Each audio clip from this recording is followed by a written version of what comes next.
Once again, very warm welcome to you guys on our day 2 of 1500 plus vocabulary series for your CUET program. आपके CUET examination का जो vocabulary series है जिसमें हम 1500 से ज़्यादा vocabulary करने वाले हैं, उसका day 2 है. अगर आपने अब तक day 1 जो है वो हमारा वीडियो नहीं देखा है तो ऊपर आपको आई बटन में मिल जाएगा, जाएं उसे देखें और day 1 के सारे vocabs को क्लियर करें और day 2 को एंजॉय करें और सीखें. तो चलिए स्टार्ट करते हैं बिना देरी किए, ताकि हमें पता है कि हमारा टाइम जो है बहुत ज़्यादा प्रेशियस है. तो चलिए स्टार्ट करते हैं. आज का जो हमारा सबसे पहला वर्ड है, जो रूट वर्ड है, वो है एक्वा. अब एक्वा के रिगार्डिंग आपको कितने वर्ड समझ में आते हैं? तो हम चलते हैं जैसे एक्वाटिक. एक्वाटिक एक्वाटिक क्या होता है? ऐसे जीव जंतु जो कहाँ रहते हैं? पानी के अंदर रहते हैं. तो एक्वा का सीधा रिलेट जो होता है ना, वो पानी से होता है. तो आप समझिएगा, जब भी एक्वा आ जाए किसी भी वर्ड में एक्वा आ जाए तो उसका संबंध, उसका रिलेशन कहीं ना कहीं किससे होगा? पानी से होगा. तो पहला वर्ड है एक्वाटिक, ऐसे जीव जंतु जो पानी में रहते हैं. ओके.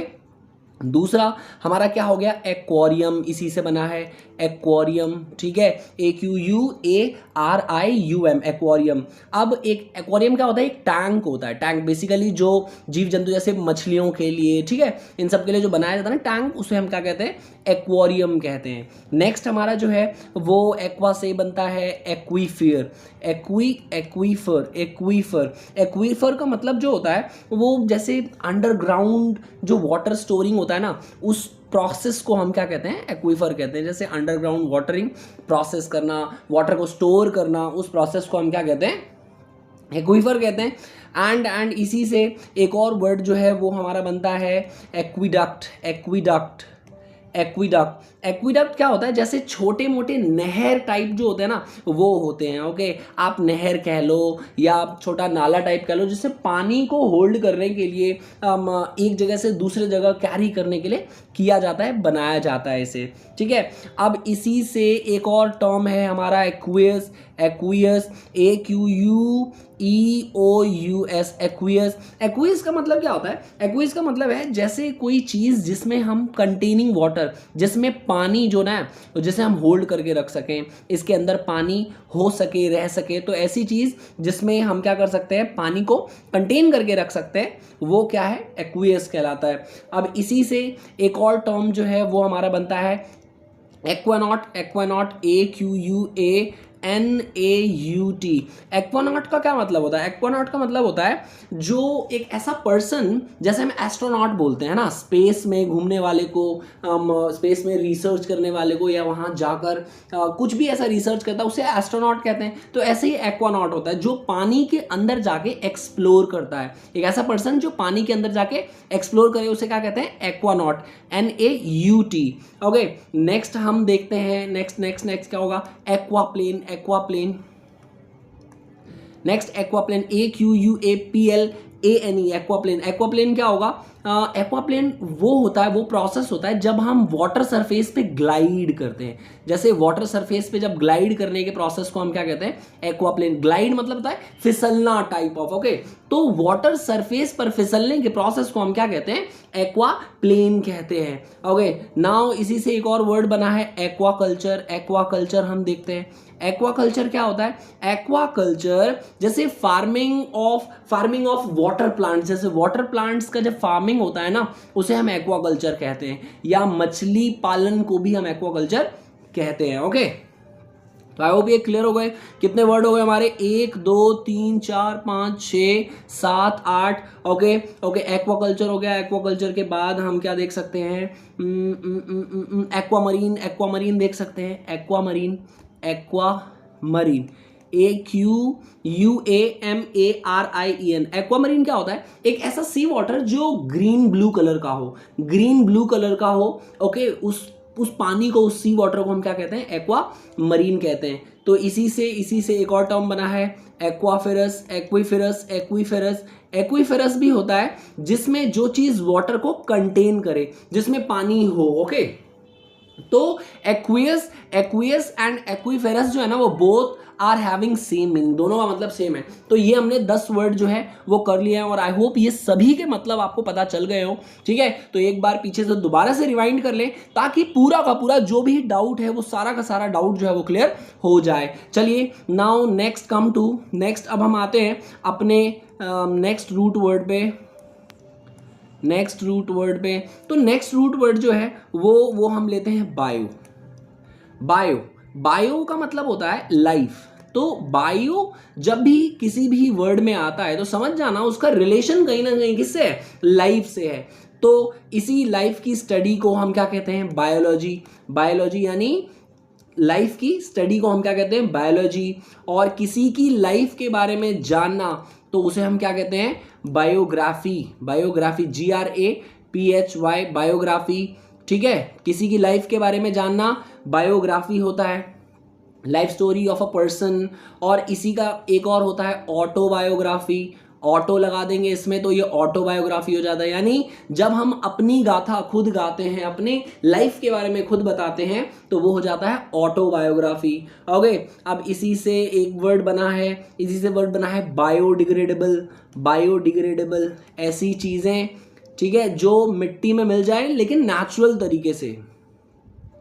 बायोडिग्रेडेबल बायोडिग्रेडेबल ठीक है, जो चीज़ें ईजिली नेचुरली क्या हो जाए, ब्रेक डाउन हो जाए, ख़त्म हो जाए।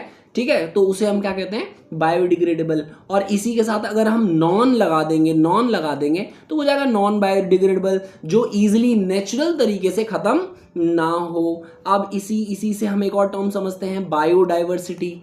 बायोडाइवर्सिटी क्या होता है, बायोडाइवर्सिटी इज समथिंग जब वैरायटी ऑफ लिविंग ऑर्गेनिजम्स के बारे में हम पढ़ते हैं। ठीक है, तो वो होता है हमारा बायोडाइवर्सिटी। अब इसी का है बायोटेक्नोलॉजी। बायोटेक्नोलॉजी जब ऐसी टेक्नोलॉजी जो लाइफ से रिलेटेड हो, use of biology in technology. Technology में बायोलॉजी का इस्तेमाल करना बायोटेक्नोलॉजी कहलाता है। ओके, अब इसी से बनता है सिम्बायोसिस। SYMBIOSIS। सिम्बायोसिस क्या होता है, symbiosis is like living together of organism. जब एक ही जगह पर ऑर्गेनिजम्स जो हैं एक साथ रहते हैं तो उसको हम क्या कहते हैं, सिम्बायोसिस कहते हैं। ओके, अब इससे बना है एंटीबायोटिक। एक और वर्ड है एंटीबायोटिक। एंटीबायोटिक इज बेसिकली जब लाइक जो चीज जर्म्स को मार दे, लाइफ उससे छीन ले, ओके, लाइक बैक्टीरिया को किल कर दे, तो वो होता है एंटीबायोटिक। ओके, अब इसी से एक और टर्म समझते हैं, माइक्रोबायोलॉजी। माइक्रोबायोलॉजी माइक्रोबायोलॉजी जब बायोलॉजी को माइक्रो लेवल पर स्टडी करते हैं तो वो होता है हमारा माइक्रोबायोलॉजी। कितने हो गए, 1 2 3 4 5 6 7। ओके, अब इसी से हम एक और चीज़ पढ़ते हैं, बायोजेन्स। बायोजेन्स genesis.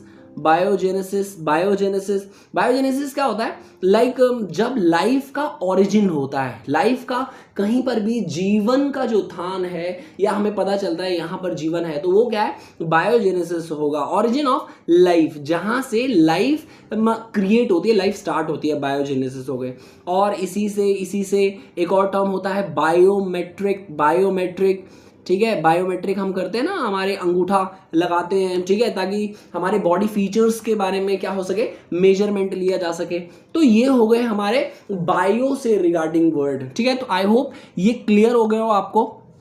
Now come to the next one which is R, हमारा नेक्स्ट रूट वर्ड जो है वो है क्रॉन। CRON। क्रॉन जो है वो रिलेट करता है टाइम को लेकर के, टाइम को लेकर के क्रॉन रिलेट करता है। तो इसी से सबसे पहला हम पढ़ते हैं क्रोनोलॉजी। क्रोनोलॉजी लॉजी क्या होता है, स्टडी। लॉजी इज स्टडी, तो टाइम की स्टडी को हम क्या कहते हैं, क्रोनोलॉजी कहते हैं। ठीक है, अरेंजमेंट के अकॉर्डिंग जब हम टाइम को रखते हैं, ऐसे इवेंट्स जो एक के बाद टाइम के अकॉर्डिंग लगाए गए हैं, वो क्रोनोलॉजी होगा। और इसी में एक और वर्ड देखते हैं, क्रॉनिक जैसे बोलते हैं ना, क्रॉनिक डिजीज है, तो ऐसी डिजीज जो लॉन्ग लास्टिंग हो। क्रॉनिक मतलब लॉन्ग लास्टिंग, जो लंबा चले। क्रॉनिक मतलब लॉन्ग लास्टिंग, जो लंबा चले। इसी से बनता है क्रॉनिकल। ठीक है, CHRONICAL। NICLE Chronicle. क्रॉनिकल क्या होता है कि जब हम इवेंट्स को रिकॉर्ड करते हैं तो वो होता है हमारा क्रॉनिकल।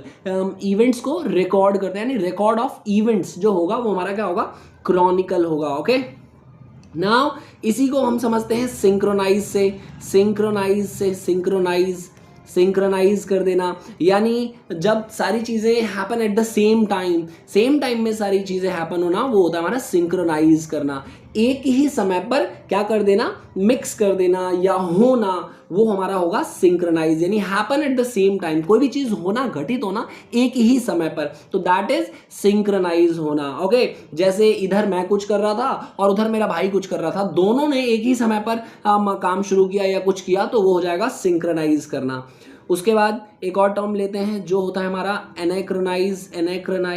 ANACHRONIZE,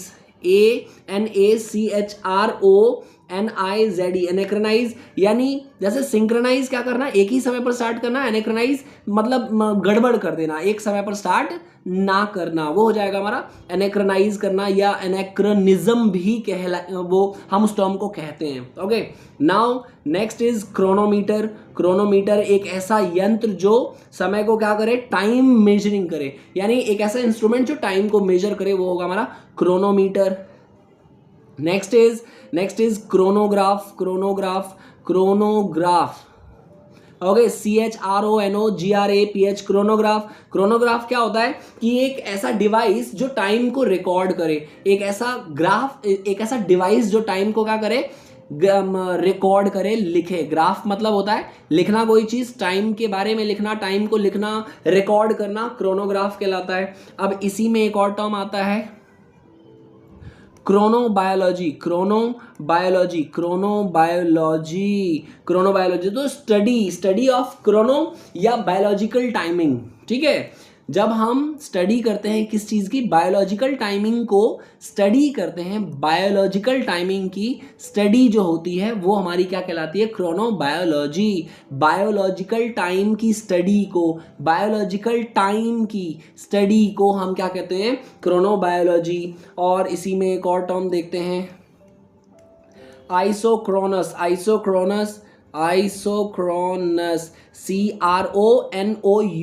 ओके, ऐसी चीजें, आइसोक्रोनस वो होता है जो इक्वल टाइम इंटरवल पर होता रहता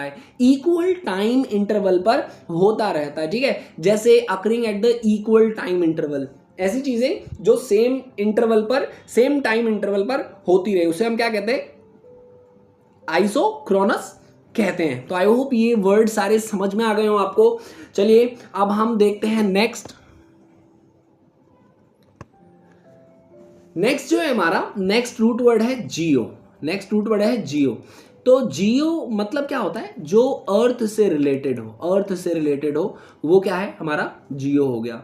तो इसी से हम पढ़ते हैं ज्योग्राफी पढ़ते हैं, ठीक है, यानी अर्थ की स्टडी को हम क्या करते हैं, ज्योग्राफी हो गया। और जियोलॉजी हो गया, ठीक है, जियोलॉजी हो गया। जब हम स्टडी ऑफ रॉक्स और अर्थ के बारे में स्टडी करते हैं तो वो जियोलॉजी हो गया, ठीक है, पेड़ पहाड़ पौधे चट्टान अर्थ मिट्टी इन सब की स्टडी जियोलॉजी कहलाएगी। अब इसी चीज़ को जब हम मेजर करते हैं तो वो हो जाएगा हमारा जियोमेट्री हो जाएगा, क्योंकि मेट्री मतलब मेजर, ठीक है।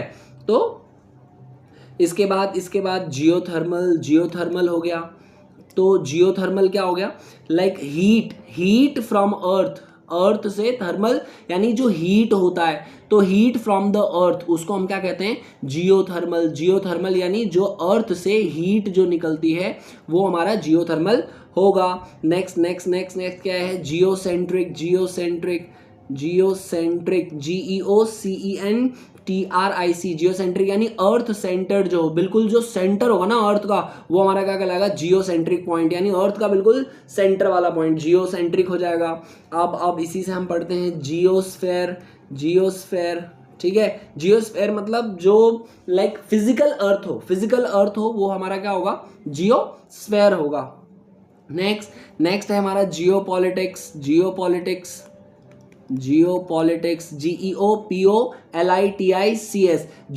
क्या होता है कि जब हमारी पॉलिटिक्स जो है ना पॉलिटिक्स इन्फ्लुएंस्ड बाय ज्योग्राफी, जब हमारी पॉलिटिक्स क्या होती है, इन्फ्लुएंस होती है किससे, ज्योग्राफी से, तो वो हमारा कहलाता है जियोपॉलिटिक्स। जियोपॉलिटिक्स जियोपॉलिटिक्स अब इसी से टर्म हमारा बनता है जियोड, जियोड GEODE जियोड। तो जियोड क्या होता है, कोई ऐसा क्रिस्टल, कोई ऐसा रॉक जिसके अंदर क्या हो, इनसाइड क्रिस्टल्स होते हैं, वो क्या होते हैं, हमारे जियोड होते हैं। तो rock with like crystals inside, कि ऐसे रॉक जिनके अंदर कहीं ना कुछ क्रिस्टल पाया जाता है, वो क्या कहलाएंगे, हमारे जियोड कहलाएंगे। अब इसी से एक और टर्म है जियो स्टेशनरी। जियो स्टेशनरी STATIONARY, जियो स्टेशनरी। अब ये जियो स्टेशनरी क्या है, कि ऐसी चीज जो अर्थ से रिलेट करे, ऐसी चीज जो अर्थ से रिलेट करती है, वो हमारी क्या होगी, जियो स्टेशनरी कहलाएगी। जो अर्थ से रिलेट करे, that will be Jio stationery. Okay, और ज्योग्राफी बेस्ड हो गया, ठीक है। ज्योग्राफी अगर हमने पढ़ा, शायद ज्योग्राफी हमने पढ़ लिया, ओके ज्योग्राफी कर लिया। तो आई होप ये सारे के सारे वर्ड्स जो है वो आपको समझ में आए हो, जो कि जियो से रिलेटेड है। ओके, तो now come to the next one जो है वो है हमारा ग्राफ। GRAPH। ग्राफ का मतलब तो हमने शायद बता ही दिया पहले कि राइट, कोई भी चीज लिखने के प्रोसेस से, यानी लिखना, उसको हम क्या कहते हैं, राइट। तो सबसे पहला है हमारा, जैसे हम पैराग्राफ होता है, पैराग्राफ, जब हम पैराज को क्या करते हैं, लिखते हैं, ग्रुप ऑफ सेंटेंसेस, पैरा यानी ग्रुप ऑफ सेंटेंसेस, उसको जब लिखते हैं तो वो पैराग्राफ बन जाता है। अब इसी से बायोग्राफी जब लाइफ के बारे में लिखते हैं, ठीक है, लाइफ स्टोरी लिखते हैं, तो वो बायोग्राफी हो जाती है। अब इसी ऑटोग्राफ, जब हम खुद लिखते हैं, ठीक है, वो बेसिकली साइन के लिए होता है। ऑटोग्राफ यानी सिग्नेचर होता है ऑटोग्राफ का मतलब, इसमें भी लिखते हैं हम।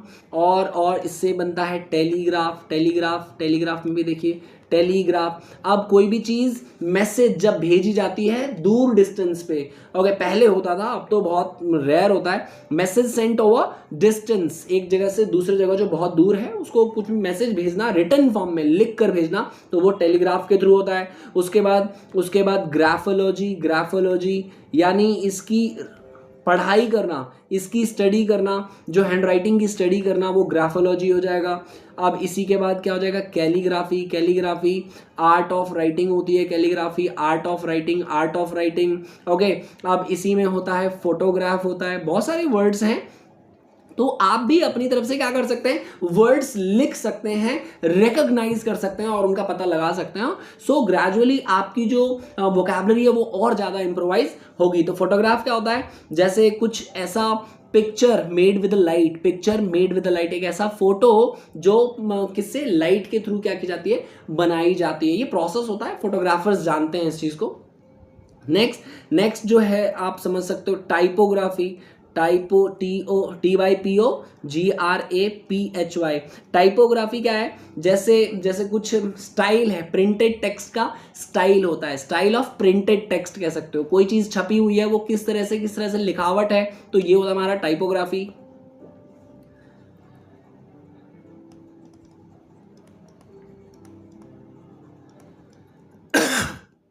नेक्स्ट इज एपिग्राफ क्या होता है, कोई भी मॉन्यूमेंट पे जब कुछ लिखा या छपा हो तो वो हमारा क्या कहलाएगा, एपिग्राफ कहलाएगा। कोई भी मॉन्यूमेंट पे कुछ भी लिखा छपा हो तो वो क्या कहलाता है, एपिग्राफ कहलाता है। अब इसी से स्क्रिप्ट, कोई भी चीज लिखी हो तो वो भी हमारी क्या कहलाती है, रिटन टेक्स्ट, वो भी स्क्रिप्ट ही होता है। ओके, तो आई होप ये सारा का सारा जो रूट वर्ड्स हो ये समझ में आया हो, आपने इसको बहुत कुछ समझ लिया हो, सीख लिया हो, जान लिया हो। तो डे 2 तक हमने ऑलमोस्ट 100 वर्ड्स जो है कवर कर लिए हैं। तो मिलते हैं डे 3 में, तब तक के लिए keep learning and take care of yourself. See you, bye bye.